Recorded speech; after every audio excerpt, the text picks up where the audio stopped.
আবার আমন্ত্রণ সকালের বাংলাদেশ দেখছেন দর্শক। কলি এবং এমদাদ আছি আপনাদের সঙ্গে। যেমনটা সকালবেলায় বলছিলাম যে আমরা দিনের শুরুটা করি কিছু ভালো খবর দিয়ে, চেষ্টা করি, আমাদের ইচ্ছে থাকে ভালো খবরগুলো দিয়েই দিনের শুরুটা করতে, এবং দেশের নানা প্রান্তের মানুষ আমাদের সঙ্গে যুক্ত হন যারা চেষ্টা করেন নিজেদের দিক থেকে সমাজে একটা ইতিবাচক পরিবর্তন আনতে, যারা মানুষের জন্য কাজ করেন, যারা কাজ করেন নিজেদের আরামের জায়গাটা থেকে বের হয়ে সাধারণ মানুষের কাছে নিজেদের সুবিধাটা পৌঁছে দেওয়ার জন্য। ঠিক তেমনই একজন মানুষকে নিয়ে আমরা আজকে এসেছি। তবে তিনি কাজ করেন দেশে এবং দেশের বাইরে দুটো জায়গাতেই। তিনি উদ্যোক্তা গ্লো উমেনের। আমাদের সঙ্গে আছেন আজকে স্নিগ্ধা মিষ্টি। শুভ সকাল আপা। শুভ সকাল। কেমন আছেন? অনেক ভালো, আপনি? আমিও ভালো আছি। স্নিগ্ধা মিষ্টি, আপনার যেই প্রতিষ্ঠানটা গ্লো উইমেন, আমার মনে হয় যে গ্লো উইমেনের ব্যাপারে আপনার কাছ থেকে জানবো। আপনার গ্লো উইমেন কীভাবে কাজ করে, আপনি আপনার এই পরিচয়টা যদি আমাদেরকে পরিচয় করিয়ে দেন। আসলে গ্লো উইমেনটা শুরু হয় আজ থেকে প্রায় 2 বছর আগে। খুব ছোট্ট একটা, আমি বলতে পারি একটা আমার রান্নাঘর থেকেই শুরু। আচ্ছা, তো রান্নাঘর থেকে। আপনার রান্নাঘর তো দেশে না? না, আমার রান্নাঘর বিদেশে এবং লন্ডনে। তো সেখানে বসে যখন আমরা মেয়েরা করোনার পরবর্তী সময়ে যে ব্যাপারগুলোতে আমাদের ভিতরে কনফিডেন্স লেভেলটা একটু কমে গেছে, এবং আমার মধ্যেও সেগুলো ছিল। আমি তখন খুবই অল্প বয়সে একটা বাচ্চার মা, উইচ ইজ আমার বাচ্চা তখন কেবল হয়েছে। আমার 2টা বাচ্চা, একটা বয়স 6 এবং 2। তো তখন আমার মধ্যে একটা ডিপ্রেশন কাজ করছিল। এটা পোস্টনাটাল ডিপ্রেশন বলে, আমি প্রাউড টু সে আমি মাম। তো এই ব্যাপারগুলোতে আমাদের বাংলাদেশি মারা একটু অপরিচিত এই টার্মগুলোতে। তো তখন যখন আমি নিজে এই ব্যাপারগুলোতে একটু যাচ্ছি, তখন মনে হলো যে কেন নয় সবাইকে এই জিনিসটা নিয়ে একটু অ্যাওয়ারনেস ক্রিয়েট করা।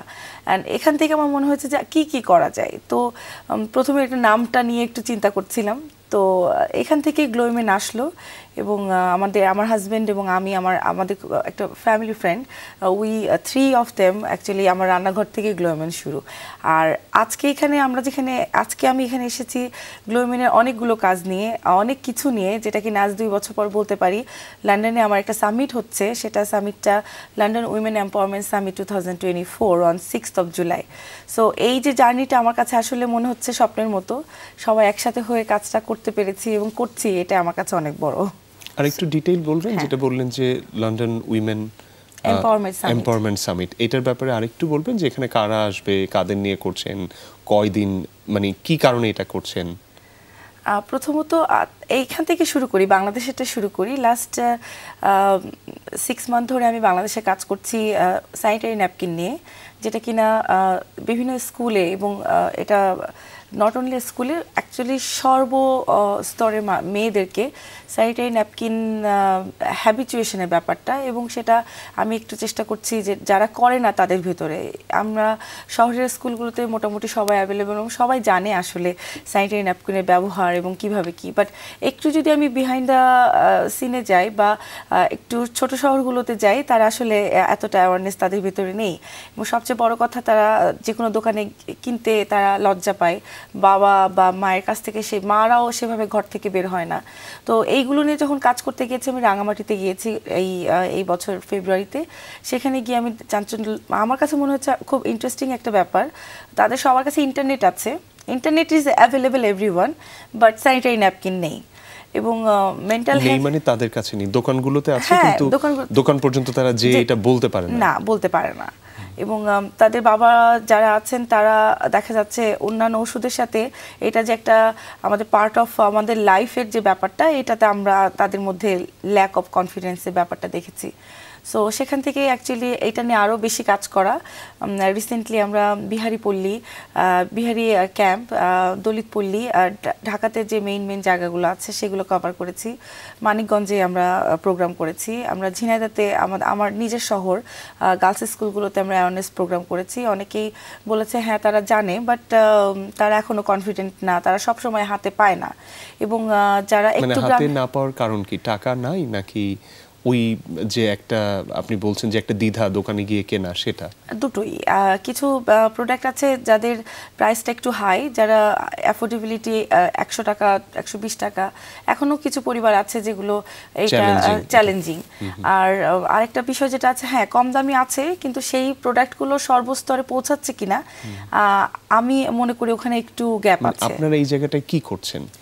এখন আমরা যেটা করছি যে অ্যাওয়ারনেস ক্রিয়েট করছি, যে তাদেরকে কনফিডেন্স বাড়ানো, বলছি যে বাবা মা তো আছেন, এরপরেও যেহেতু তোমরা নিজেরাই স্বাবলম্বী, যে কোনো দোকানে গিয়ে এটা নিয়ে কথা বলতে হবে, হ্যাঁ, অ্যাওয়ারনেসটা ক্রিয়েট করাটা আমার কাছে মনে হচ্ছে যে ভেরি ইম্পর্টেন্ট। বুঝতে পারছি মিষ্টি, আমি একটু আবার পেছনে আসতে চাই, গল্পটা আমরা একটা দিকে চলে গেলাম। আমার কাছে মনে হচ্ছে যে আমি জানতে চাই গ্লো উইমেন কি কি বিষয় নিয়ে কাজ করে।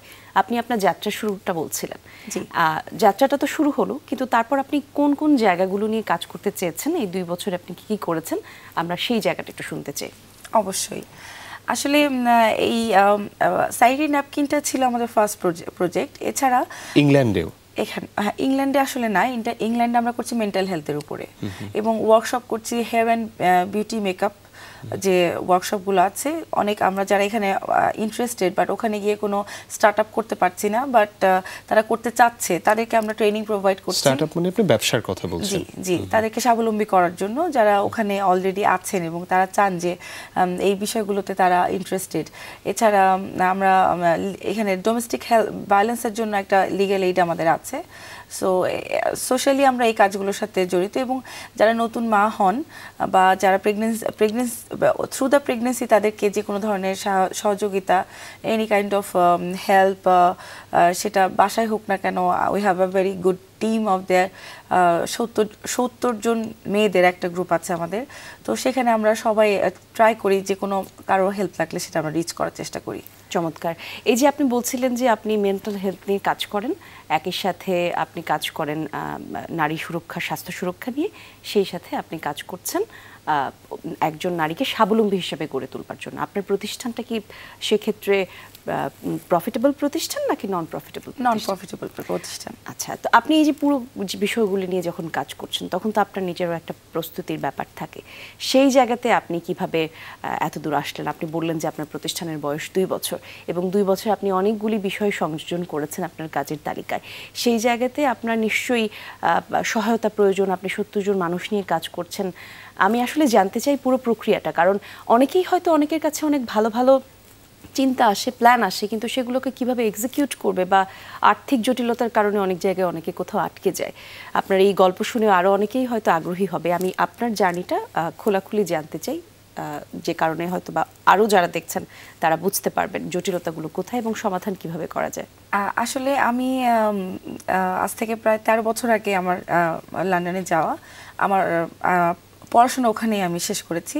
দীর্ঘ সময় চাকরিজীবী থাকার পরে আমি আমার ফ্যামিলিতে কনসেন্ট্রেট করেছি, এবং তারপরে আমাদের by the grace of God আমরা আমাদের এই যেটা আমি যদি বলি চ্যারিটি ওয়ার্ক, এটা করার জন্য আমার আসলে সেরকম কোনো সমস্যা হয় না, আমার ফ্যামিলি থেকে সেরকম কোনো বাইন্ডিংস নাই।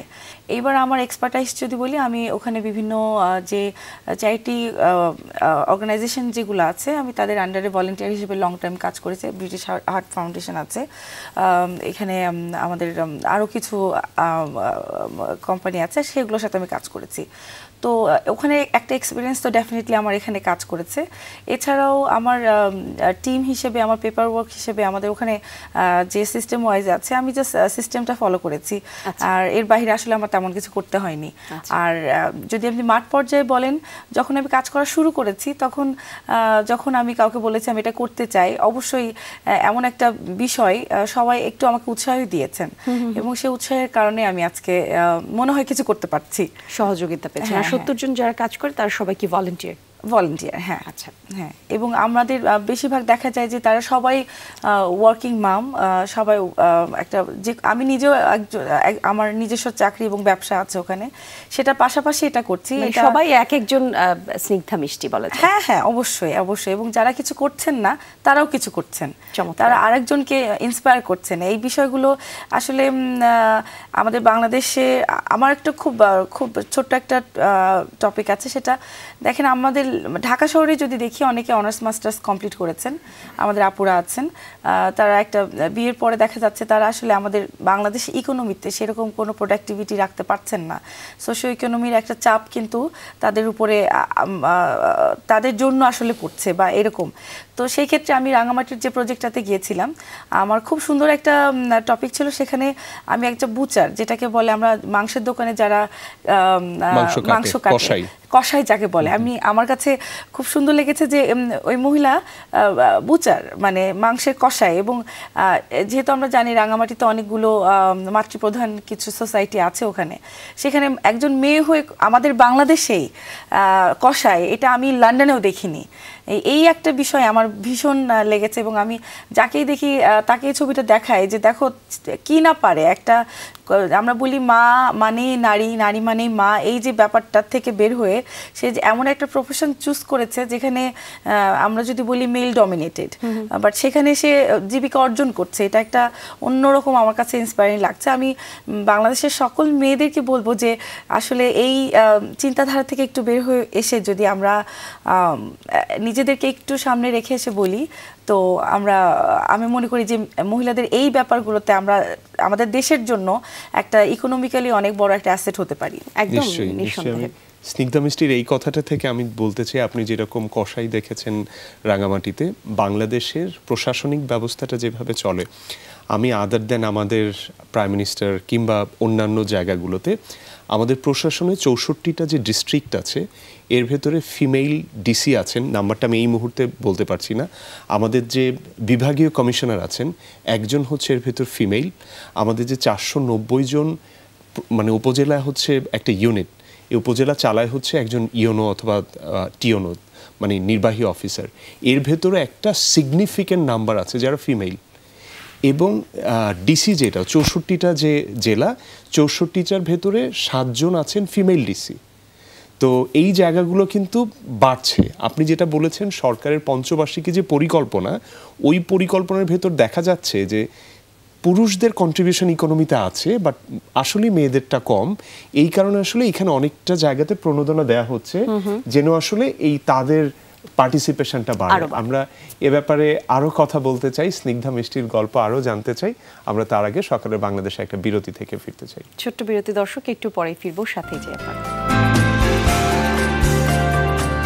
সকালের বাংলাদেশ দর্শক, আরো একটা সম্ভাবনাময় সকাল আমরা শুরু করেছি এবং পরিবর্তনের আশা নিয়ে আমরা প্রতিদিন শুরু করি, এবং দিনের শুরুটায় আমরা এমন কিছু খবর তথ্য আপনাদেরকে দিয়ে থাকি যে খবরে আপনাদের হয়তো মন ভালো হবার সম্ভাবনা থাকে। ঠিক তেমনই একজন মানুষ নিয়ে আমরা আজকে যুক্ত হয়েছি।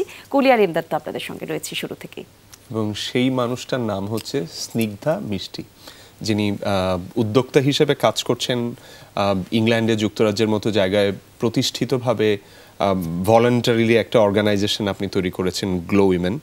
এখানে একটা জিনিস আমার কাছে বেশ ভালো লাগলো যে আপনার মডেলটা এমনভাবে করেছেন, এখানে কিন্তু খুব ফিনান্সিয়াল ইনভলভমেন্ট নাই। কলি জানতে চাচ্ছিল যে তাহলে কিভাবে এটা চলে।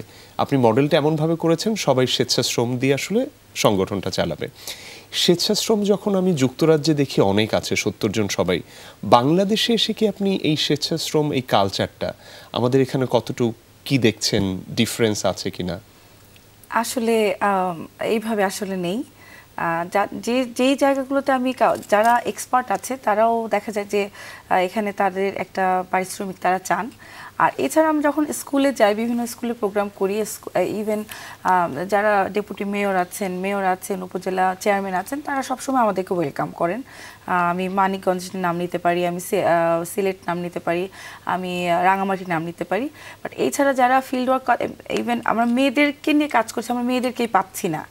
তো আমি আপনাদের প্রোগ্রামের মাধ্যমে যারা বাংলাদেশের মেয়েরা এই ধরনের কাজ করতে, ভলেন্টিয়ার কাজ করতে আগ্রহী, অবশ্যই আমি চাইবো তারা আমাদের সাথে যুক্ত হন। মানে যুক্ত হওয়ার সুযোগ আছে? আমি এই কিভাবে করতে পারি? গ্লো উইমেনের সাথে যদি কোনো ধরেন আমার একটা মেয়ে বান্ধবী, আমার একটা ছোট বোন, ও যদি কাজ করতে চায় কিভাবে করবে?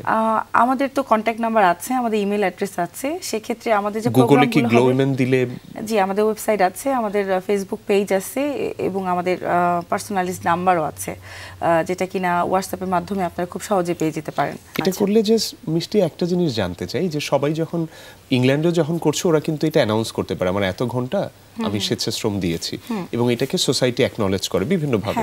তো আপনারা কি ওরকম কোনো পাবে, তারা অ্যাকনলেজমেন্ট পাবে যদি ইউনিভার্সিটি স্টুডেন্ট, ওর জন্য এটা কিন্তু বড় জিনিস, 100 ঘন্টা কাজ করেছে, 50 ঘন্টা কাজ করেছে? এটা তো অবশ্যই অবশ্যই আপনি খুব ভালো একটা কোশ্চেন করেছেন, আমি এটা আমার টিমের কাছে পৌঁছাবো এবং এটা যাতে হয় সে এখন পর্যন্ত এরকম হয়নি, কারণ আমাদের ওখানে সবাই জানে আমরা যখন আমরা ভলেন্টিয়ার কাজ করি এটা ওইটার আন্ডারে আসলে চলে যায় এবং এটা আসলে সিস্টেমেটিক্যালি, বাট বাংলাদেশে ওইভাবে আমরা পাইওনি, এভাবে করা হয়নি, বাট অবশ্যই এরকম কিছু তো করাই যায়, কেন নয়? না, নিশ্চিতভাবে এই মডেলটা যদি ওদের কাছে, আমি ইউনিভার্সিটি স্টুডেন্টদের সাথে যখন কথা বলি ওরা চায়, বিকজ ও যখন বাইরে পড়তে যাবে ও যদি আপনার সাথে 25 ঘন্টা কাজ করা থাকে ও কিন্তু একটা ভালো মানে পড়াশোনার জায়গায় তো একটা ভালো সুযোগ পায়। তো এই জায়গাগুলো আমাদের প্রতিষ্ঠানগুলো আসলে যদি এগিয়ে আসে তাহলে আমার মনে হয় হ্যান্ডশেকিংটা ভালো হবে। হ্যাঁ, অবশ্যই অবশ্যই। এবং আমি as a founder chairperson of glow women থেকে আমি এইটাই বলতে চাই, আমার গ্লো উইমেন যদিও মহিলাদের বা মেয়েদের আমি যেটা বলতে চাই, বাট এখানে আমার যে ম্যানেজার আসছে সে নিজেও ছেলে এবং আমি যখন আমাদের স্বাস্থ্য বিষয়ক বিভিন্ন বিষয় নিয়ে আলোচনা করি সে আমার সাথে সাথে বলে, জয় দত্ত ও রেড ক্রিসেন্টের ইউথ টিমে দীর্ঘ সময় সে ছিল এবং আমার সবচেয়ে ভালো লাগে যে একটা মেয়ের শারীরিক একটা বিষয় নিয়ে সে এত ভালোভাবে আমার সাথে থেকে আমাদের গ্লো উইমেন থেকে ট্রেন্ড হয়ে সে যখন আমার সামনেই একটা প্রেজেন্টেশন দেয় আমি খুব প্রাউড করি যে আমি শুধু মেয়েদেরকে ওয়েলকাম করছি না, আমি ছেলেদেরকে ওয়েলকাম করছি। যে বিষয়গুলো নিয়ে আমরা স্ট্রাগল করি আমার মনে হয় মেয়েদের থেকে ছেলেদের এডুকেটেড হওয়া বেশি জরুরি। একদম, কারণ হচ্ছে পরিবার তো আসলে ছেলে মেয়ে নারী পুরুষ সবাইকে মিলেই তৈরি হয়, আর পরিবারের সুরক্ষা পরিবারের প্রত্যেকটা সদস্যের সাথে জড়িত, সেই জায়গাটা নিয়েই তো আপনি কাজ করছেন, সেটা শারীরিকভাবে হোক অথবা মানসিকভাবে হোক। একটু আবার আরেকটা প্রশ্ন জানতে চাই, আপনি যখন ইউকেতে কাজ করছেন সেই জায়গাতে যখন আপনি কমিউনিটি ধরে কাজ করেন আপনার কোন কোন জায়গাতে কাজের প্রায়োরিটাইজ আপনাকে বেশি করতে হয়, অর্থাৎ কোন শ্রেণীর মানুষদেরকে নিয়ে আপনি কাজ করেন, সেটা কি এশিয়ান ভিত্তিক যারা আছেন ওখানে বসবাস করেন তাদের নিয়ে, নাকি ইউকেতে যারা থাকেন তাদেরকেও আপনার সেই অ্যাকনোলেজমেন্টটা দরকার হয়, সেই জায়গাটা একটু যদি এলাবোরেট করে বলতেন। Thank you. আমি এই মুহূর্তে আমাদের যে প্রজেক্টটা চলছে লন্ডন উইমেন এম্পাওয়ারমেন্ট সামিট, এইটা নিয়ে যদি আমি বলি তাহলে হয়তো আপনার একটু ধারণা হবে। আমরা ওখানে কিছু ওয়ার্কশপ করছি, যেমন ধরেন কুকিং ওয়ার্কশপ আমাদের নেক্সট ফিচারে আছে। অনেকে আছে, আমরা জানি বাংলাদেশেও ক্যাটারিং বিজনেসটা অনেক ভালোভাবে যাচ্ছে এবং অনেকেই মানে বাংলাদেশ থেকে যখন লন্ডনে যায় রান্নাঘরের মধ্যেই তাদের অনেকটা সময় কাটে এবং তারা পছন্দ করে অনেক কিছু রান্না করতে। এই রান্নাটাকে তারা কিভাবে সুন্দরভাবে তাদের একটা বাণিজ্যিকভাবে শুরু করতে পারে, সেভাবেও আমাদের সাথে আরও একটি সিআইসি কোম্পানি আছে, তাদের সাথে আমরা কোলাবোরেশন করছি। কোম্পানি মানে কমিউনিটি ইন্টারেস্ট কোম্পানি। সো যেমন আমরা এখান থেকে যারা ওয়ার্কশপ করে হেয়ার অ্যান্ড মেকআপ আর্টিস্ট আমরা তাদেরকে নিচ্ছি লন্ডনে। তারা যারা আছে যারা এখান থেকে মানে ঢাকা থেকে হ্যাঁ বাংলাদেশ থেকে আমরা লন্ডনে নিচ্ছি, যেন তারা খুব সুন্দরভাবে ওয়ার্কশপ নিয়ে সার্টিফিকেট পেতে পারে এবং সেটা যেন তারা বাস্তব জীবনে সেটাকে অ্যাপ্লাই করতে পারে। এবং এটা আসলে আমি বলতে পারি 99% free of cost, 1% their own travelling cost, যেটা কিনা তাদেরকে আসতে হবে। তার মানে হচ্ছে ওখানকার অ্যাকোমোডেশন ওখানকার পুরোটা এটা আপনাদের ওখান থেকে মানে বেয়ার করা হচ্ছে। যারা ওয়ার্কশপ করবে তারা London based, community based, but যখন আমাদের এখান থেকে যাচ্ছে তাদেরকে আমরা অ্যাপ্রোচ করছি যেটা এটা একটা নন প্রফিটেবল কোম্পানি, তাদের কতটুকু ইন্টারেস্ট আছে তাদেরকে জানানো, যে সেলিব্রিটি আর্টিস্ট আছেন অনেকে, তাদেরকে আমরা অ্যাপ্রোচ করেছি। Some of them they have agreed and one of them is Masud Khan. He is going this 6th of July আমাদের লন্ডনে যাচ্ছেন এবং তার সার্ভিস সে আমাদেরকে ডোনেট করছেন। তেমন আমরা সবার আগে ডোনেশন, যেহেতু আমরা কোনো ফিনান্সিয়াল ডোনেশনে বিশ্বাসী না, আমরা সার্ভিস ডোনেশনে বিশ্বাসী। আপনার সার্ভিসটা আপনি আমাকে দেন, এটাই আমাদের, এটা আমরা চাই। কারণ ফিনান্সিয়াল যে অ্যাটাচমেন্টটা হলে আসলে অনেকটা বিষয়ে অন্যজনের ক্ষেত্রে একটু কন্ট্রোভার্সিয়াল হয়ে যায় নন প্রফিটেবল কোম্পানিগুলোতে। এটা অ্যাভয়েড করার জন্য আমার মোটোটা আমি রেখেছি সার্ভিস ডোনেশন, যেখানে আমি চাই যে যার সার্ভিসটা যদি আমাদের প্রোগ্রামে গ্লো উইমেন প্রোগ্রামে যদি ডোনেট করে, সো এটার থেকে আসলে বেশি ভালো কিছু আর হতেই পারে না। একদম আপনার সাথে এগ্রি করতে চাই, কারণ ফাইন্যান্সিয়াল জায়গাটা তো আসলে কাজেই বা সেটা ব্যবহার করা হবে, কাজটাই যদি আপনি পেয়ে যান ইন রিটার্ন তাহলে তো আসলে আপনি যা করতে চাচ্ছেন তা তো করা হয়েই যাচ্ছে। সুন্দর সমাধান। আমরা আরেকটা বিরতিতে যেতে চাই, তাই তো? আমরা আরো একটা বিরতিতে যাচ্ছি। স্নিগ্ধা মিষ্টি আমাদের সাথে আছে, তার সাথে তার প্রতিষ্ঠান গ্লো উইমেন নিয়ে কথা বলছি। আমরা এখন একটা বিরতিতে যেতে চাই সকালের বাংলাদেশে। একটু পরে ফিরবো, সাথেই থাকবেন দর্শক।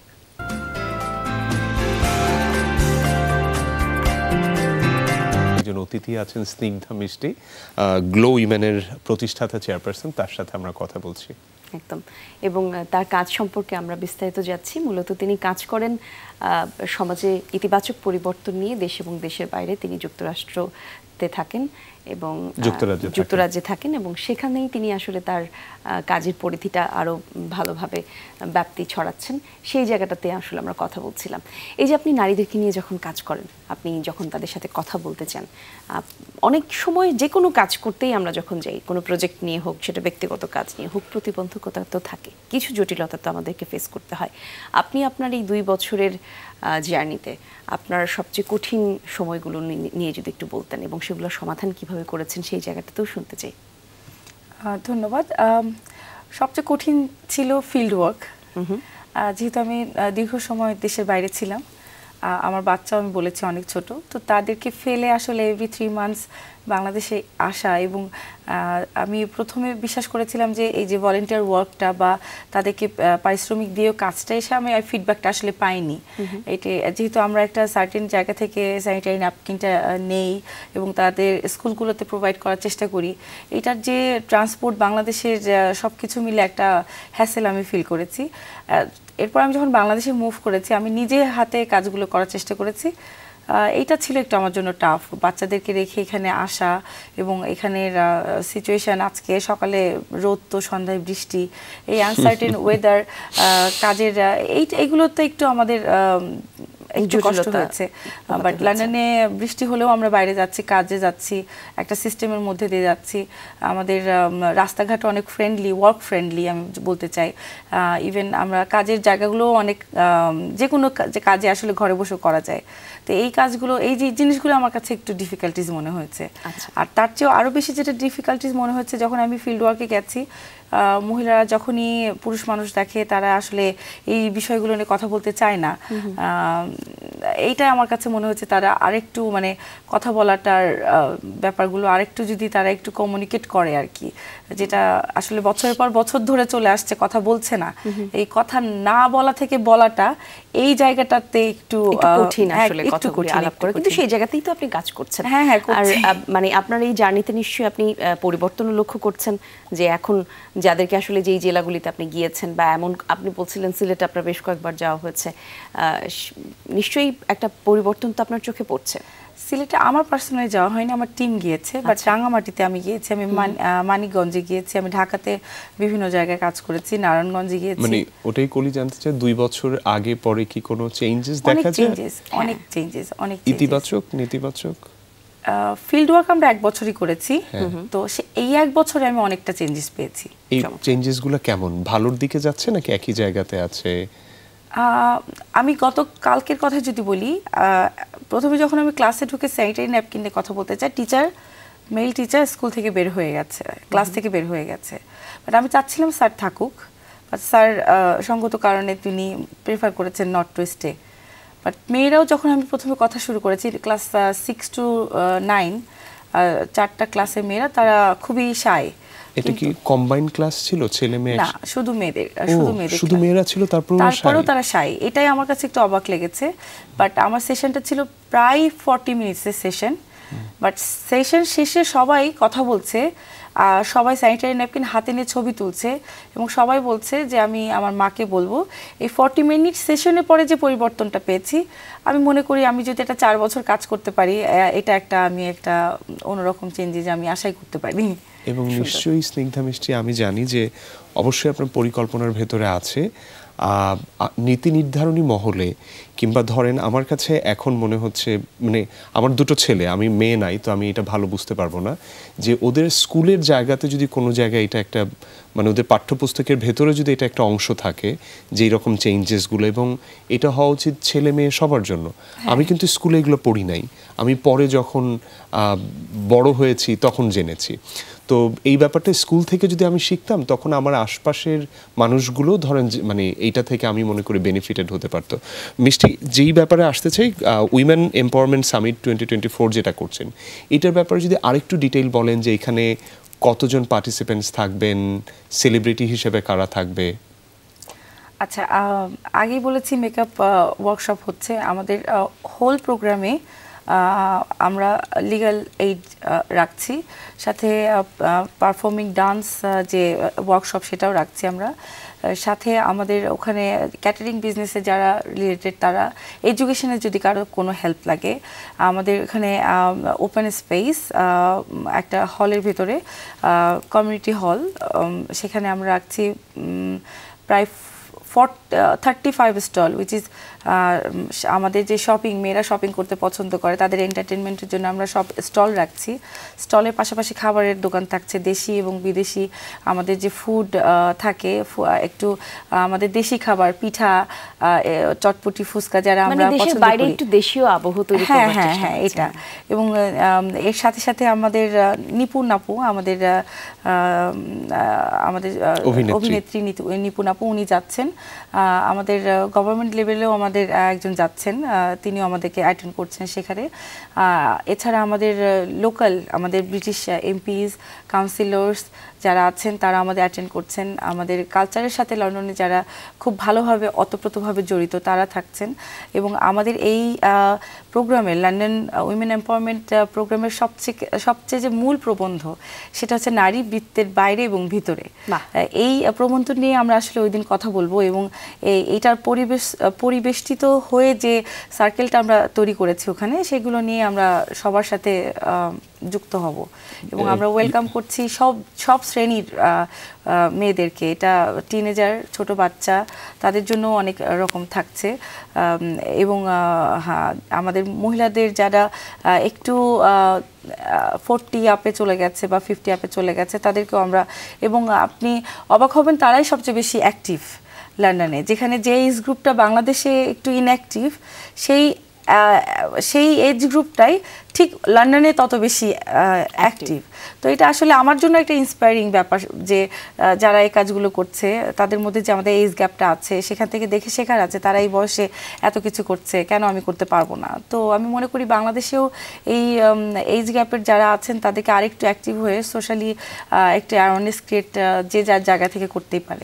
যেটা বললেন নারী বৃত্তের বাইরে, এটা কি আসলে লন্ডনের মূল মেইন স্ট্রিম লন্ডনের মানুষের জন্য কি এটা অ্যাপ্লিকেবল মনে করেন, নাকি মানে আমাদের বাংলাদেশি যারা ওখানে আছে তাদের জন্য এটা? একদম ছোট করে শুনবো আমরা, ছোট করে শুনবো, শেষের জায়গাতে আছি। আমি মনে করি এটা সর্বোপরি, কারণ ওখানে আমাদের অনেক এথনিসিটি আছে, সব রকম আছে। তো আমরা মেয়েরা যেটা ফিল করি এখানে বসে, আসলে এটা সর্বস্তরের মেয়েরাই, আমি যত কথা বলেছি, সেটা এশিয়ান হোক, ব্ল্যাক হোক, যে কোনো এথনিসিটি, এবং ব্রিটিশ অনেক মেয়েরাও আছে, তারাও ফিল করে যে তাদের আরেকটু বাইরে গেলে বা কাজ করতে পারতো বা অনেক কিছু।